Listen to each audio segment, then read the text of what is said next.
Mr. President, it has taken us 4 months, but we are finally on the verge of passing the long overdue emergency extension of unemployment benefits. And so I come to the floor this afternoon to urge my colleagues to continue supporting America's working families by raising the minimum wage.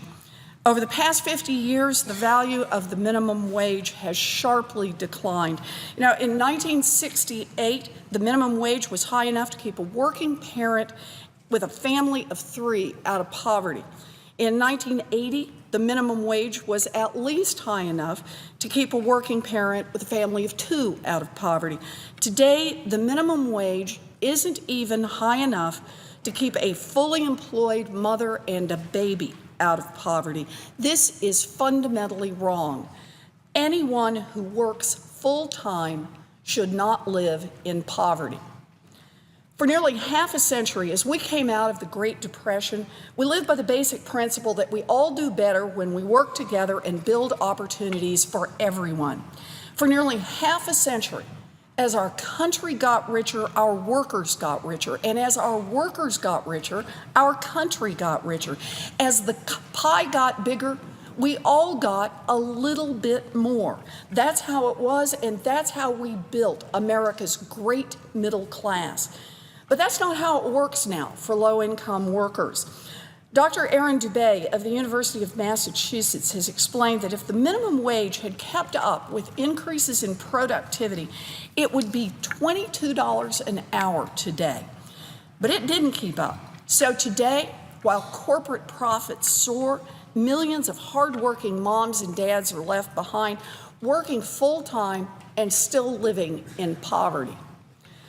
Democrats aren't proposing to increase the minimum wage to $22 an hour. Our proposal is much more modest, a raise to $10.10 an hour. Modest by comparison, that is.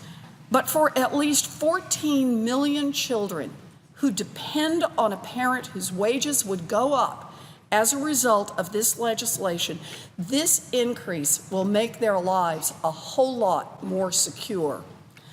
This bill is about the lives of minimum wage workers, but it is also about every taxpayer in America and about the corporate welfare that taxpayers are forced to dole out when these companies pay poverty-level wages. More than half of low-wage working families participate in government assistance programs for food, for health care, and for other expenses. A study by researchers at UC Berkeley and the University of Illinois showed that we spend about $240 billion a year providing benefits to working families through food stamps, Medicaid, and other anti-poverty programs. When big companies pay poverty-level wages and then count on the government to cover basic expenses for their employees, they get a boost from every American taxpayer who helps pick up the ticket for food stamps and Medicaid. Taxpayer dollars are being used to boost the profits of private companies that don't want to pay their employees enough to keep them out of poverty. That's corporate welfare, plain and simple. I understand why some businesses might like to keep it that way, but American taxpayers have had enough of this corporate welfare. American workers have had enough of this corporate welfare. America has had enough of this corporate welfare. This is an uphill fight. Those big corporations that pay poverty-level wages want to keep things the way they are. And why not? It's more money for corporate dividends and CEO bonuses. So those companies hire armies of lobbyists and lawyers who lean on Washington politicians to keep things exactly the way they are. Minimum wage workers don't have an army of lobbyists and lawyers, and American taxpayers don't either. But Congress doesn't work for those big companies. We work for the workers and the taxpayers and the voters who sent us here. It's time to call out this corporate welfare for what it is, and it's time to fight back. It's been 7 years since Congress last increased the minimum wage.